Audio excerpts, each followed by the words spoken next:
Good afternoon, everybody. Welcome to today's program. I'm just waiting for another 2 minutes to make sure most of the students who wanted to join in could join in. Then we'll begin. So 2 minutes will be on hold. Thank you.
I think we have around 44 participants now.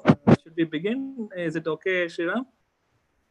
Yes, there are another 10 more on YouTube.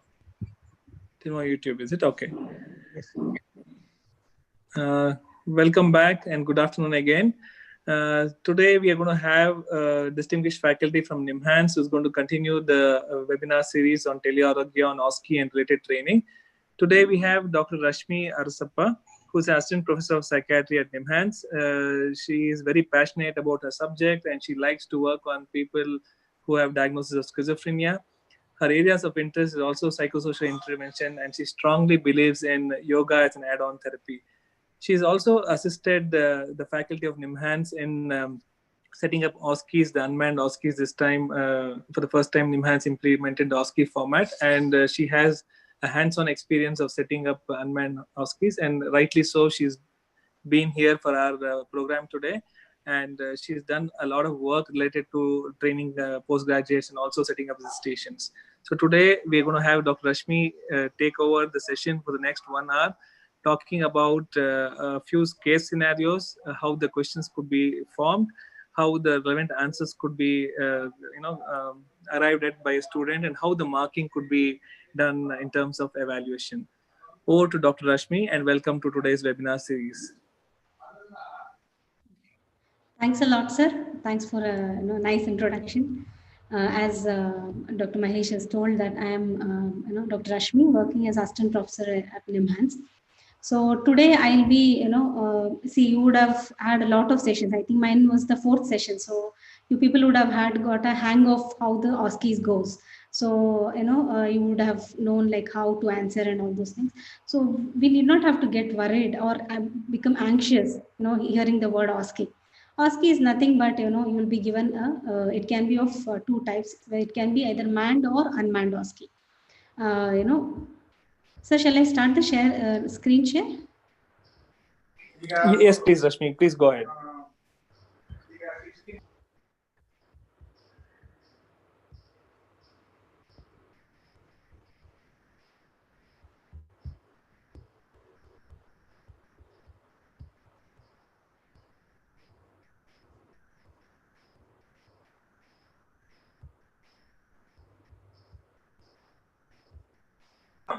Rashmi, do you have any trouble with screen share?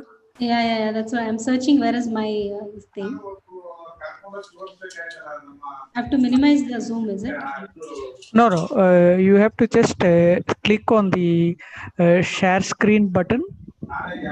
Yeah, that window, I got it. Thank you.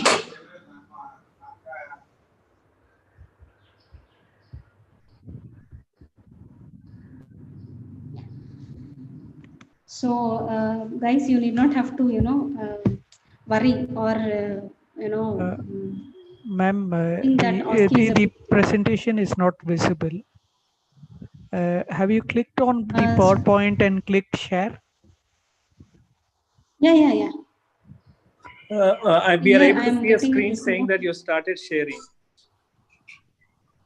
Yes. Yeah, now it's Now we can. visible. Now we can see. Thank you. Okay. Okay. So you need not have to fear, like, hearing the word OSCE. OSCE is nothing but, your clinical skills will be assessed, in a different way. Instead of the typical way where you will be given a patient and you will be asked to take the history and then, present it. This is another way of assessing your clinical skills.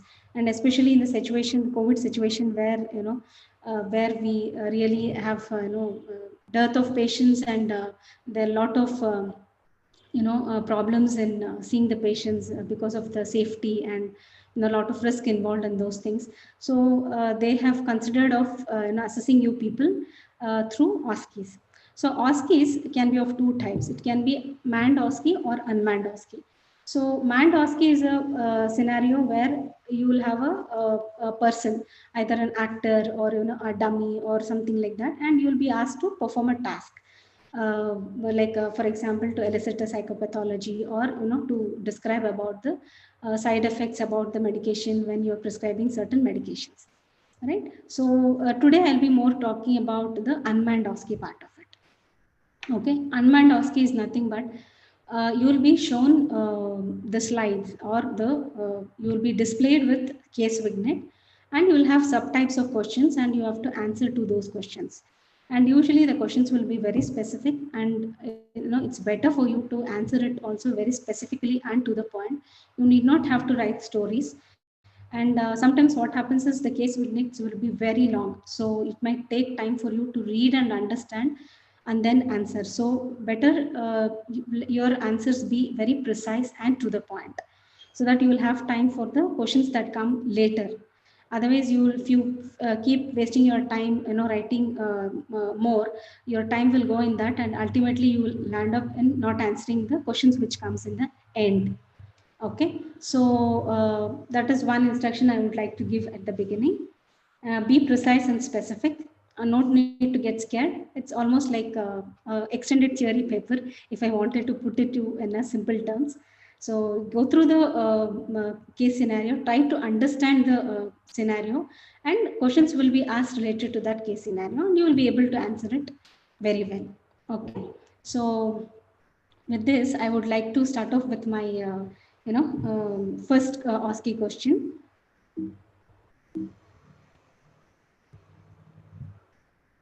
Okay, the first OSCE, I would like, you people to answer either in the chat box or in the Q&A. So first case scenario, yeah, I'll be reading it out.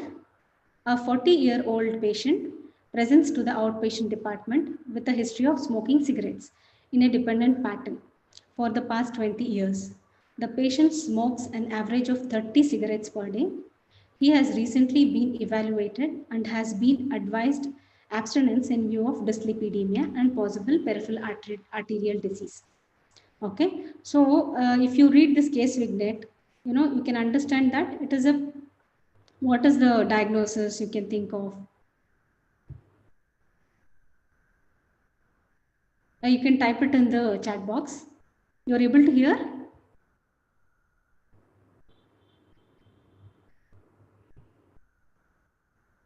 Hello? Ma'am, Hello? they've started typing on the chat box.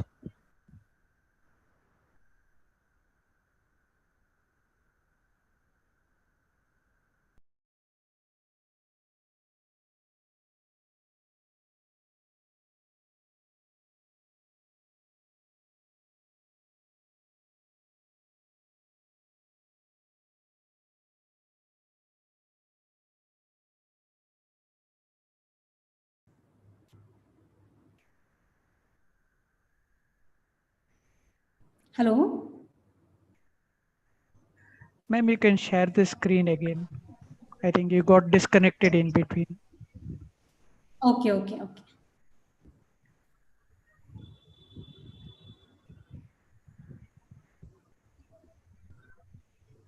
Hope you are able to see the responses on the chat box. No, I'm not able to. So that's why I was. You are able to see the screen? Yeah. There's some responses on the Q&A. There are 5 open responses. Okay, where should I look for that? I could read it out for you. It says tobacco use disorder, nicotine dependence, harmful use of tobacco, mental and behavioral disorder due to nicotine use and dependence syndrome.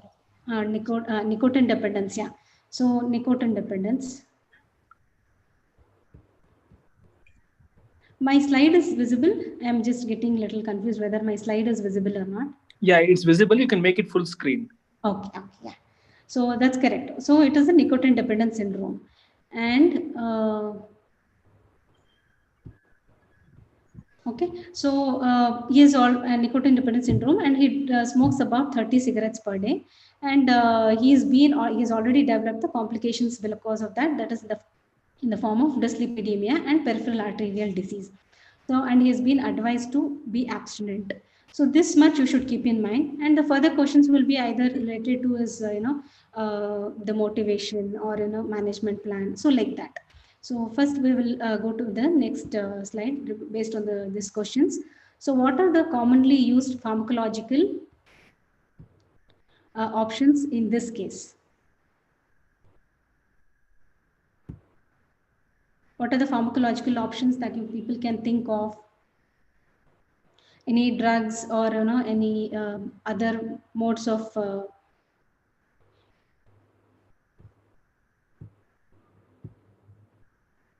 yeah, good. Bupropion, varenicline, yes. Nicotine replacement, correct. Gum. Acamprosite, I'm not that sure, but bupropion, varenicline, nicotine replacement therapy are the ones. So here 2 marks is there, sorry.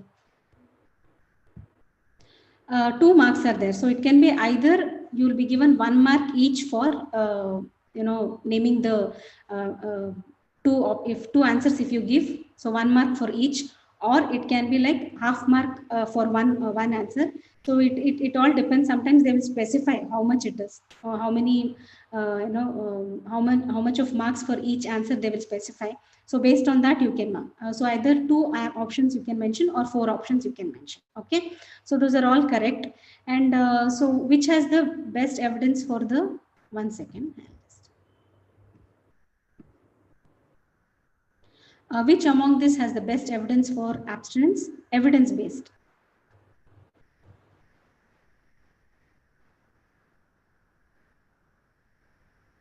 Which has the best evidence? Yeah, correct. So varenicline. So it's 1 mark, and you will be given 1 mark for mentioning that. Okay. And so what is its mechanism of action? Which is the receptor that it acts, and what kind of agonist or antagonist is it? Okay, acetylcholine receptor. What kind? Whether it is agonist, antagonist. Okay, so for that you will be given 1 mark. So it is a partial agonist. That means it acts both as an agonist and antagonist at the alpha 4 beta 2 antagonist. Yeah, correct. It's a partial agonist, no, not an antagonist. Okay. So you'll, for mentioning that, you will be given 1 mark. And what is the regimen that is used for the starting this drug and then for building it up? Yeah, 0.5 mg, and then to the thing, that is 0.5 mg. Initially it is given as OD, and then 0.5 mg for 3 days, and then 0.5 mg BD for another 5 days, and then it will be given at the doses specified. So here is the answer. So the commonly used ones are, so this 4 options has to be mentioned. That is nicotine replacement, as you all told, either patches, gums, pastilles, or lozenges. Bupropion is another option, varenicline and nortriptyline are the other options. Okay, so the best evidence is for varenicline. And as I told, it's a partial nicotinic agonist and antagonist that selectively binds to the alpha 4 beta 2 nicotinic acetylcholine receptor. Varenicline both blocks the nicotine from binding to the receptor, that is antagonistic effect, and stimulates, that is the agonistic effect or mediated activity, leading to the release of dopamine, which reduces the craving and then nicotine withdrawal symptoms also will be addressed by this. Okay. So as I told, the regimen 0.5 is OD for 3 days, and then 0.5 BD for 4 days, and 1 mg BD for 12 weeks. Okay, so all these 3 points has to be mentioned. If one is missed, then probably half a mark will be cut. Okay, so this is how it goes. Okay, do we write the doses in question 2? Question 2 was no need. It just asked for the best evidence. No, Abhinav, I didn't get your question. Can you type in the details?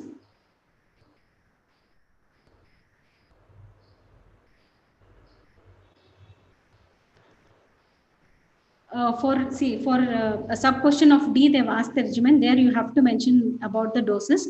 But in the B, it is just asked which is the best evidence. So you need not have to mention about the dose. Okay. Starting with go up to 2 mg. Yeah. Okay, fine. So then shall we move on to the next? Yeah, Vaniclin is very costly. I do understand affordability will be an issue. But the thing here is you have been asked for the best evidence. Okay, though it might not be practical for us to use this medication in the poor population, but you have to answer to whatever question has been asked. Okay, so you have to answer to whatever has been asked. You can't think about, yeah, if they would have asked specifically something related to patient's details or something like that, then probably you can consider that cost effect, and probably you can mention nicotine replacement as the easiest, cheaper than that of Vaniclin. But given the question, they've just mentioned the best evidence for it. Okay.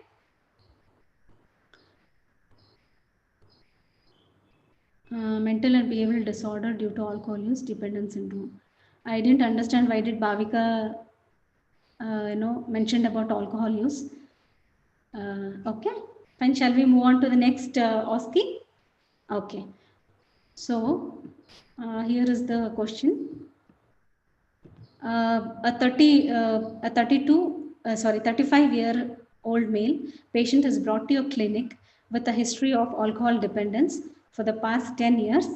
He has been advised by the gastroenterologist that alcohol use is affecting his liver function and to seek treatment for the same. On MSc, the patient reports that he feels worried about his health condition, which he understands may be due to alcohol use, but doesn't feel he needs to stop drinking completely and can control himself. So here the diagnosis is alcohol dependence syndrome, as it's already been mentioned. And so it has sort of, for the second ASCII, okay. So yeah, diagnosis is, sorry. And you can understand from here that he knows that, what is his, thinking about his alcohol use. Yeah. Somebody has already, why pre-contemplation state? Why contemplation? What is pre-contemplation? Okay, I think you have got the case history. Then I'll move on to the question. So what stage of motivation is he at? Why do you think total denial? Who is that? Devashish. He's not in total denial. See, if you see the history, they give that he's worried about his health condition. He understands maybe it is due to the alcohol.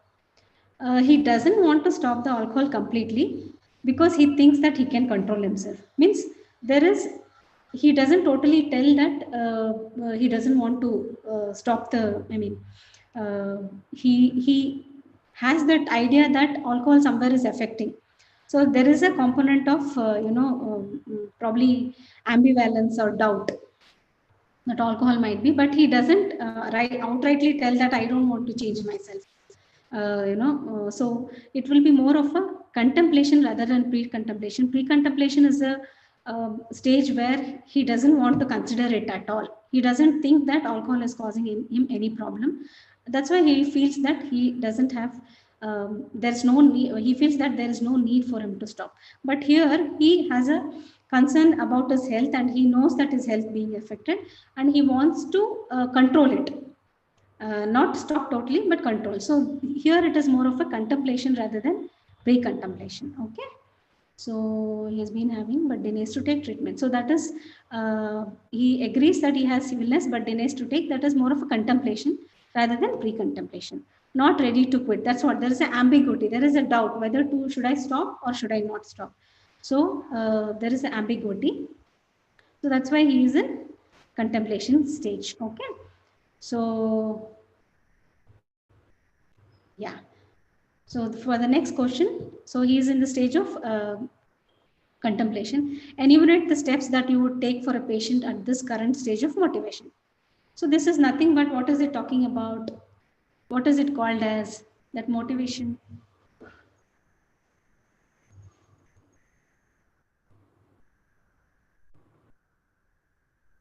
Hello?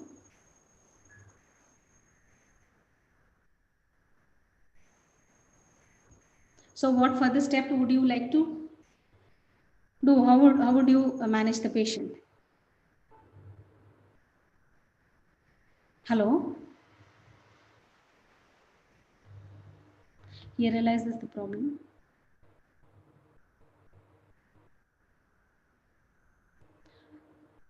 Yeah, he wants to reduce. He don't want to stop, but he wants to reduce. He, in the last sentence that he tells, no, he can control himself. He doesn't want to, stop it totally, but he wants to control it. So detoxification, harm reduction, and motivation enhancement. See here, we are asking about the motivation, detox and all, harm reduction, detox and all. It's a medical part of it. I mean the pharmacological part of it. But here we are asking about the therapy part of it. So you have to talk about motivation enhancement therapy. Okay, MAT. So at this stage of motivation, that is the contemplation phase, what would you like to do? How would you address this? Yeah, frames, rephrases, harm reduction, dares, correct frames, develop discrepancy, harm reduction, enhance motivation to promote abstinences. Yeah, that is met. So that's, you are all correct. So role with resistance, correct, brief intervention, and motivation improvement therapy. So here we are basically, I'll come to the answers. So he's in the stage of motivation is contemplation. Okay. So the steps taken is, here we are enhancing the client's motivation to bring about change in his drinking behavior by assessment of the client's feelings and cognitions about his or her drinking behavior. Means we have to see what exactly the emotional attachment or the cognition related to his drinking behavior, and facilitate the analysis by giving him the pros and cons of continuing to use the alcohol. Means you have to ask him what are the pros and what are the cons of continued alcohol use. Okay, so that is for the second one. Then for the C, that is the guiding, 1 second.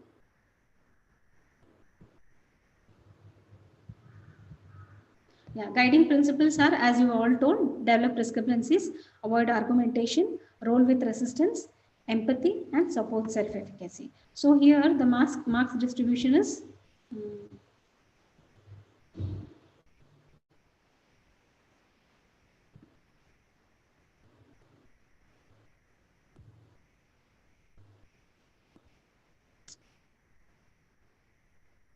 1 second.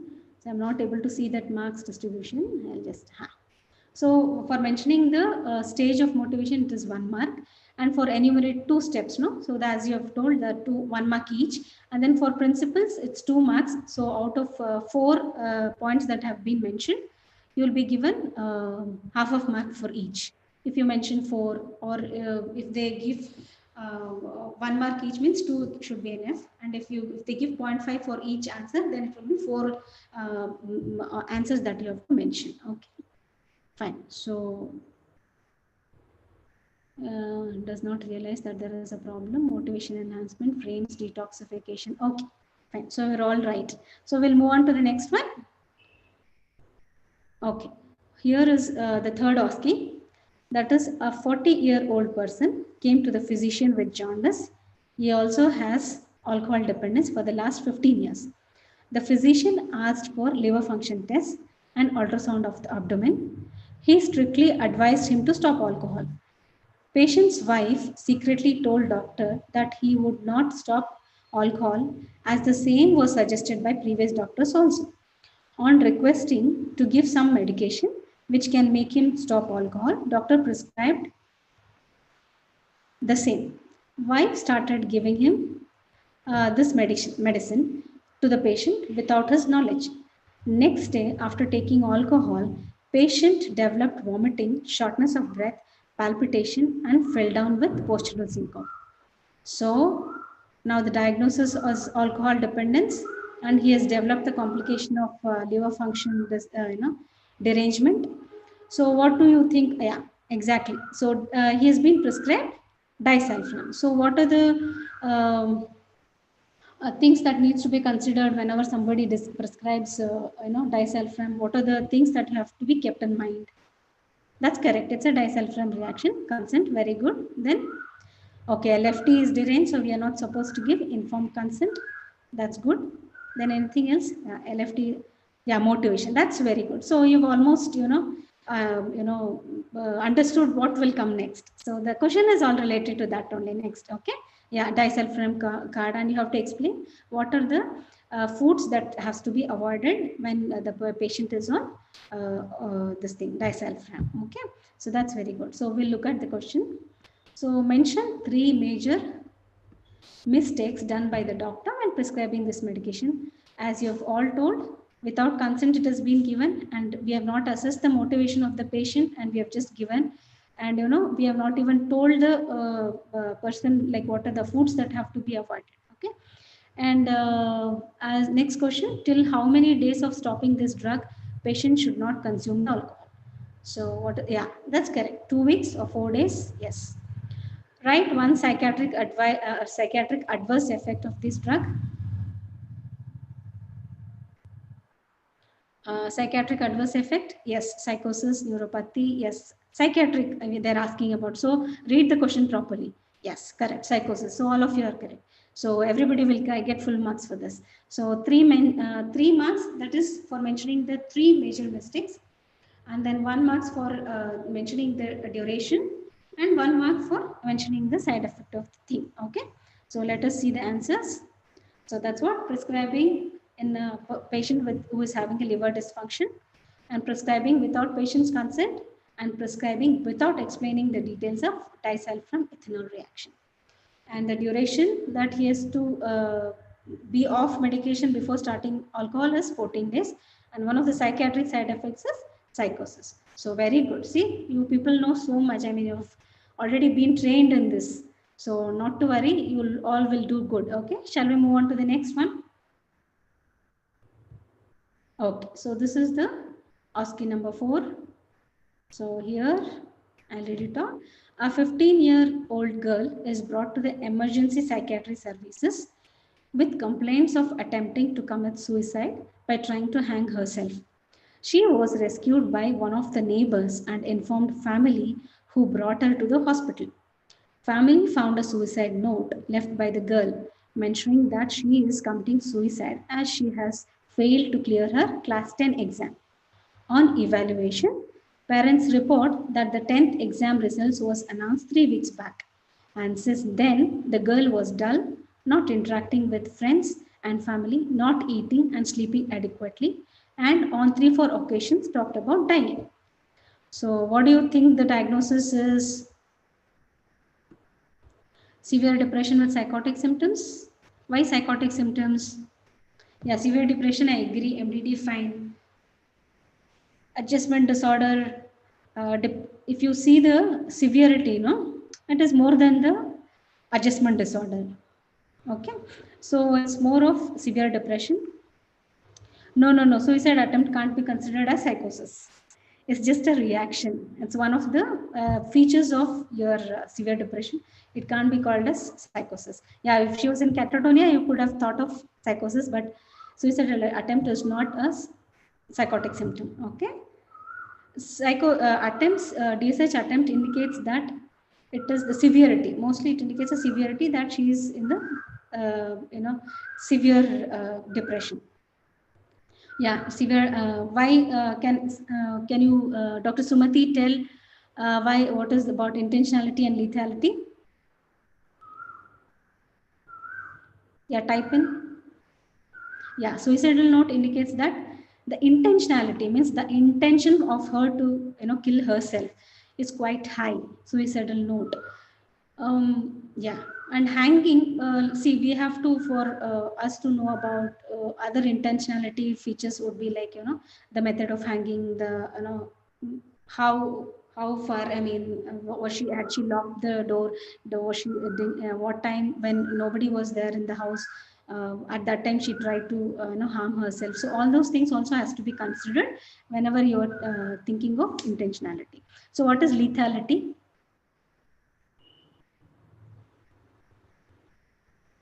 Lethality,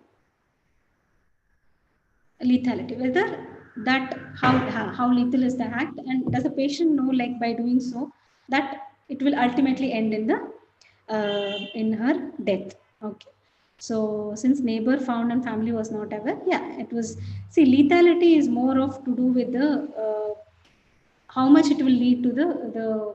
For example, if you take 5 tablets of paracetamol, that it will not lead to the death. Whereas if you take any other hypoglycemics or any other medications, then it might lead on to the death. So that is more of lethality, means lethal. Okay, that should be thing. How objective was the effort to end the life? Yeah. Okay. Severe depression. Yeah, you can give DSM. It's DSM-5 or ICD diagnosis would be fine. What are the possibility? But it's better to mention the proper diagnosis, not just the depression. Okay, the full ICD or DSM diagnosis has to be mentioned. What are the possibilities of dying by using that particular method? Yeah. Okay, fine. Okay, fine. So we will move on to the question. Yeah. So there is also another part of the the case witness. The girl was also said to be upset due to frequent incidents of bullying over the past 7 months at school. Girl's mother and maternal uncle were diagnosed with depression in the past and received treatment from a nearby hospital. Okay, so the maternal uncle had committed suicide by consuming pesticide during second episode of depression. So here we are asking about, mention 5 risk factors for self-harm in this case. So 5 marks, that is 1 mark for each response. So this question has a specific, I mean specifically they've told that 1 mark for each response. So you have to mention the 5 risk factors. So yeah, family history, bullying at school, poor academic performance, yeah, suicide, unmarried, that doesn't come under risk factors for, I mean, not a very significant risk factor. Family history of depression, committed suicide, family history, yeah, females are more who are at more risk, male or females are more risk for attempting or ending up in suicide. Ongoing, perpetuating, etc. Adolescent age, yeah, not aware of her hanging, so neglect, social stressor, female gender. Yeah, it's not the female gender, it's for males for completing the thing. Okay, attempts more, male time more. Okay, attempt females, poor environment. Okay, family history, males, yeah, poor academic performance. Yes. See, Dr. Vinod, just the adjustment problem will not be sufficient. You have to mention what exactly are the factors. Personality factors, have they mentioned about personality factors here in this case Vignet? Did you get any mention about the personality of the patient in the case Vignet? As far as I remember, I don't think so there is a mention about personality. So you have to mention the things that are there in the case vignette, not generally, not just general things. Okay, specifically they have asked the self, self in this case. So that is very important. So you have to read the questions, and you have to understand the questions specifically. Okay, history of depression, no. History of bullying, male and committing, environmental, female. Okay. Age, yeah, age to some extent, but not very important. 3 weeks of low mood, and so that is the patient is in depression. So we'll move on to the answers. So most of the answers are you people have told.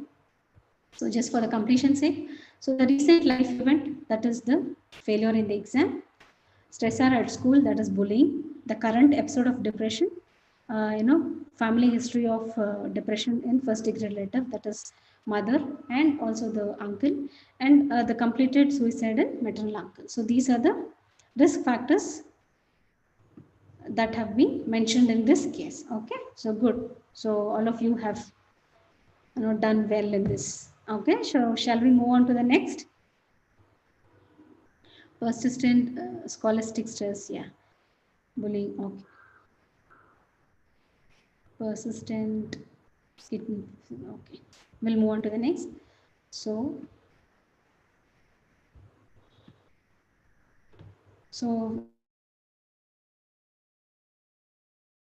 aged 9 years, was brought to the OPD by his parents with a history of restlessness, disruptive behavior, easy distractibility, and impulsive behaviors at the home school context since age of 4 years.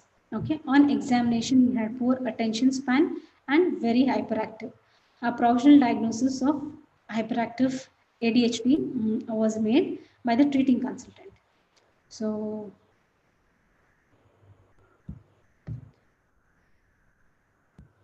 any doubt regarding the diagnosis? Anyone will, want to think of any differentials?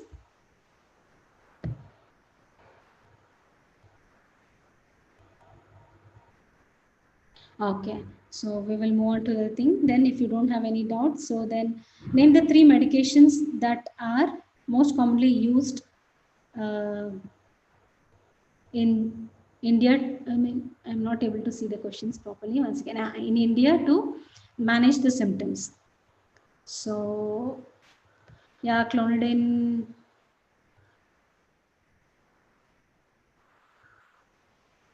Yeah, atomoxetine, methylphenidate, modafinil, not that much.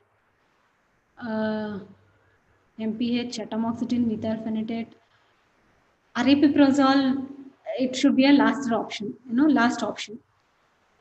What is DMDD? Comp6, somebody has written as DMDD.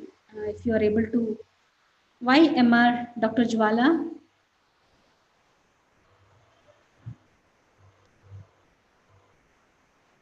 Okay, risperidone, yeah, because of aggression, it can be used atomoxetine, MPH, clonidine, yeah, stimulants, okay, atomoxetine, clonidine, atomoxetine. They've asked for 3 options. So, okay.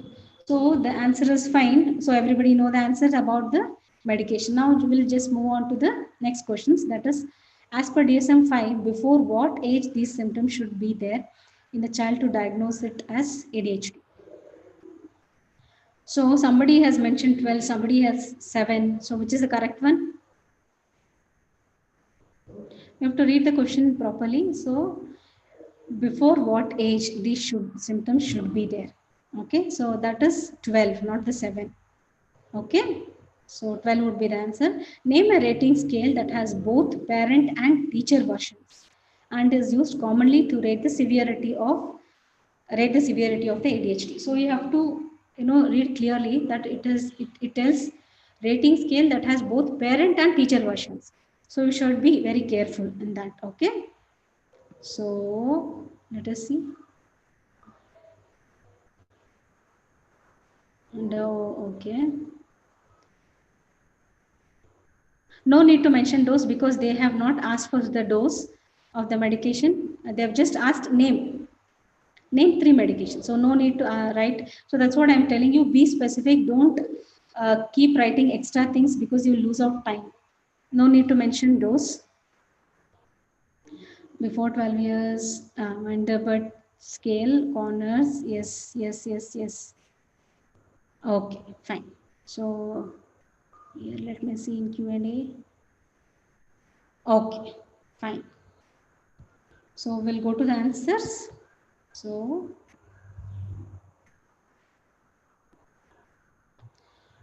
the clonidine, methylphenidate, and atomoxetine. Usually, antipsychotics will be considered as the last option only when there is aggression or where the child is very unmanageable. Then only we will go on to the risperidone. Antipsychotics. Otherwise, usually will be managed, especially in the children, with clonidine, methylphenidate, and atomoxetine are the most commonly prescribed ones. And as I told, age is at 12 years, not the 7 years. Okay, and Conners rating scale and Vanderbilt ADHD scale are the one which has a component of both parents and teachers. This thing, okay, version. Yeah, it will be considered. Yeah, probably will be given. What is the marks distribution? I'll just let you know. See, 3 marks are there. So probably you might, if you are told the other 2 options right, so probably you might be given 2.5 because most commonly they have asked us. So you should be careful in reading the question also. So most commonly used ones is asked. So clonidine, methylphenidate, and atomoxetine are the most commonly used ones. So probably you might be given 0.5 mark for that answer of antipsychotic. Can we give low dose of Arip to tide over insomnia or methylphenidate? No, usually it's not advised. And low dose Arip, I don't think so. It causes any, it's usually used for insomnia, and especially in children, we have to be very careful in, giving the antipsychotics, right? Okay, because they'll be more prone. We'll try to avoid it as much as possible, but if it's really required, only in the case where the child is very aggressive and is not unmanageable at all, only then we will consider of risperidone. Okay, fine. So good. So you people are well prepared. Good. So we will move on to the next one. Okay. So this is the OSCE 6. So here is a 11-year-old boy was brought by parents with complaints of repetitive blinking of eyes, shrugging shoulders, making grunting sounds, and using abusive words since 8 months. What is a likely provisional diagnosis? It's for 1 mark. And name the anxiety disorder that is commonly comorbid with this disorder. So Tourette's is very good, very good. Super. So yeah, motor and occultic disorder will be as per the ICD criteria. Tourette's disorder also is fine. You will get marks for that. So 1 mark. Good. Very good. Super. So Sumati, why is it GAD? Why is it social anxiety? You are talking about the comorbid, is it? Okay, if it is comorbidity, yeah, comorbidity is fine. I was thinking that you are answering for the first one. Okay. So the most common anxiety disorder that is there, as you all written, that is generalized anxiety disorder, but most common is OCD. See, once you get that tics, no, you will be almost like dragged to think of only OCD. GAD as a social anxiety disorder also is one of the most common. Apart from that, panic, any of the anxiety could be there, but the most common ones would be the OCD. Then comes the social anxiety. Okay. They have removed, they have removed OCD from anxiety group of disorders. Oh, okay. Fine. Probably we may have to modify our questions based on current classification. Okay. I probably the question needs to be modified. Okay. So probably the people who will set will will think of this. Okay, this question was set before the release of this days. So that's okay. Fine. That's a good point. Yes. So we'll move on to the next one. What is SAD? That is seasonal affective disorder. Sachi. Why seasonal affective disorder or social anxiety disorder? It is okay. Okay. Fine. Okay. Yeah, got it. That's why you never use short forms. Okay. So that's one advice, that it's better that you use full forms, because see, I just saw SAD and we commonly use that for seasonal affective disorder, not for social anxiety disorder. So better avoid short forms. So marks, when we come to the marks distribution, so you will get 1 mark for mentioning the provisional diagnosis and 1 mark for mentioning the common comorbid disorder. So mention 1 or 2. Don't waste much time on this. Okay. Then name the medication used in this disorder that acts by depletion of monoamines.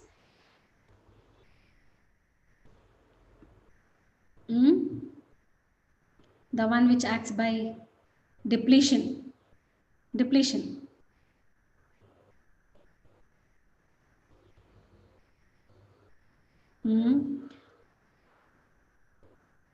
Not antipsychotics.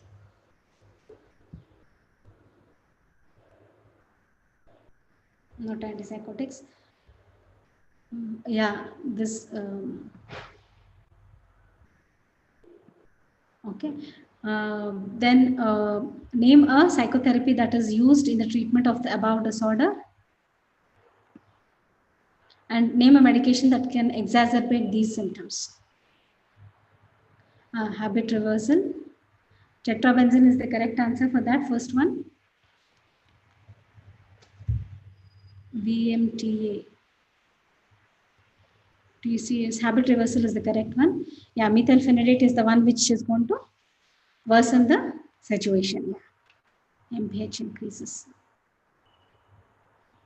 Tetrabenazine, okay. Fine. Yes, correct. So here it's just mention one thing and it will be 1 mark each for each responses. Okay. So we will move on to the answers. As you told, Tourette's syndrome, OCD, tetrabenzene, and habit reversal is the therapy, and methylphenidate is the one which worsens the condition if you give. Okay.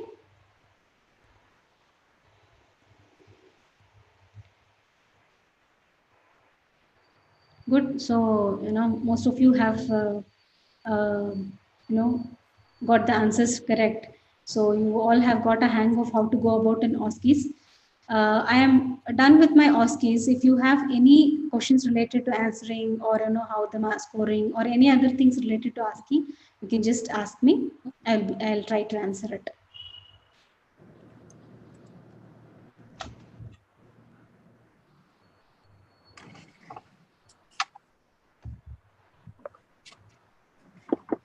So good. I mean, all of you have, have been trained very well, So most of you have got, but be careful, be specific. Don't use the short forms, use the full forms so that there won't be any confusion. Don't, overwrite, write whatever is necessary. So that is the tips that I would like to give.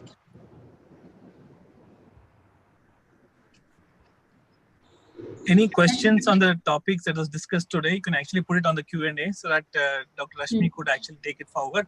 She has another 3 or 4 more minutes to discuss if you have any questions. Will the examiner set questions on recent advances?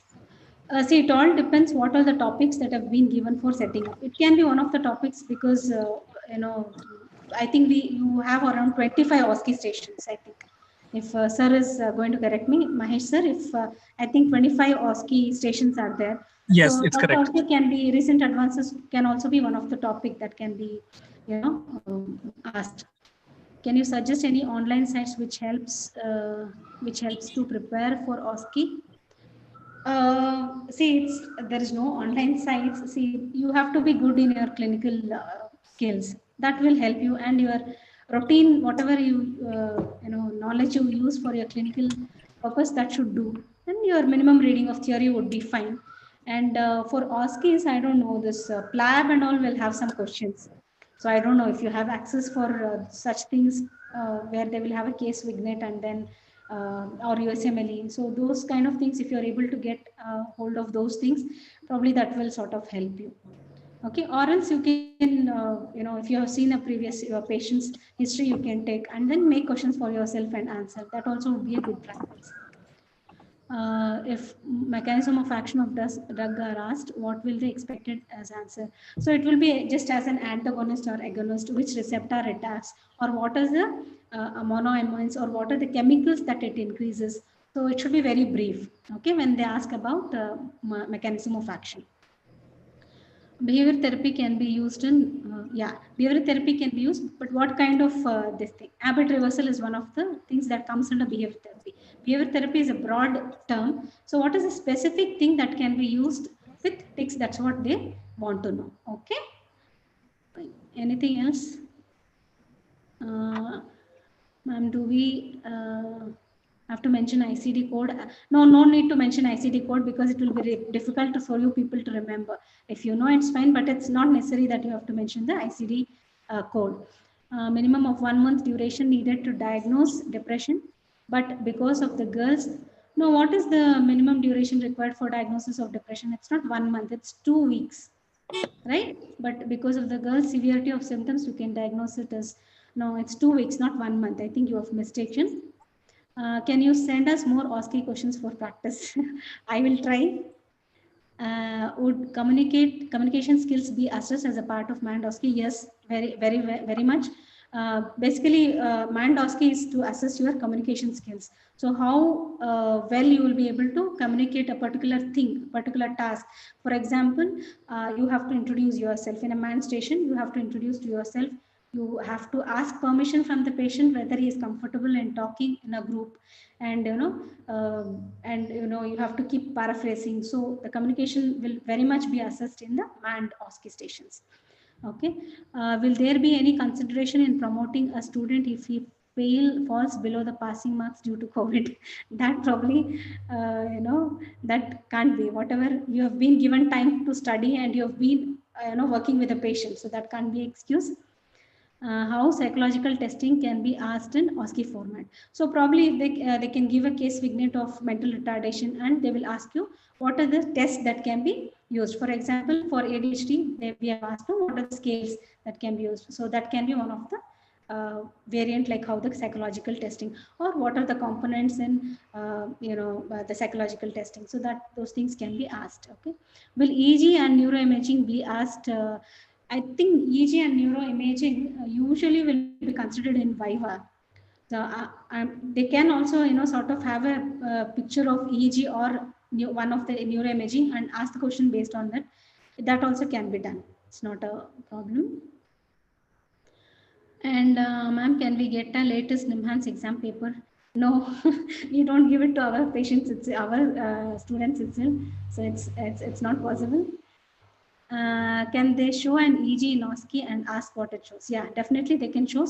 Especially the EEG changes, which are very common and which we are familiar as a psychiatrist, that can be shown. For example, like SSP, or some seizure spikes. So those things can be kept.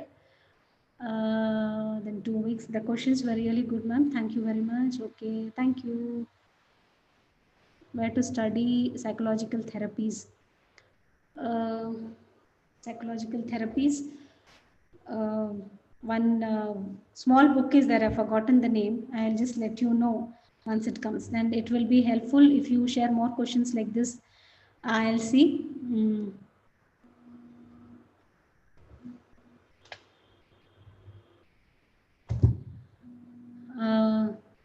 Okay, fine. Done. I think I've answered most of your questions. See, you people have all done very well in whatever questions I have asked, and no need to worry or become panic. OSCE is also just a method. Yeah, first time when you will be doing, a lot of anxiety will be there. Get rid of that. You are all well prepared by the kind of answers you have given. I feel you are all well prepared and you will all do well. Not to worry. All the best. Thank you, sir. Thank you, Dr. Rashmi, for this wonderful presentation. Thank you, sir. I'm sure the students would have had a good hang of what to expect from the exam point of view. We are having that sort of regular exercises to make sure we reorient them to this part of evaluation, because it's new for us. For examiners in India, I'm sure all these things are new.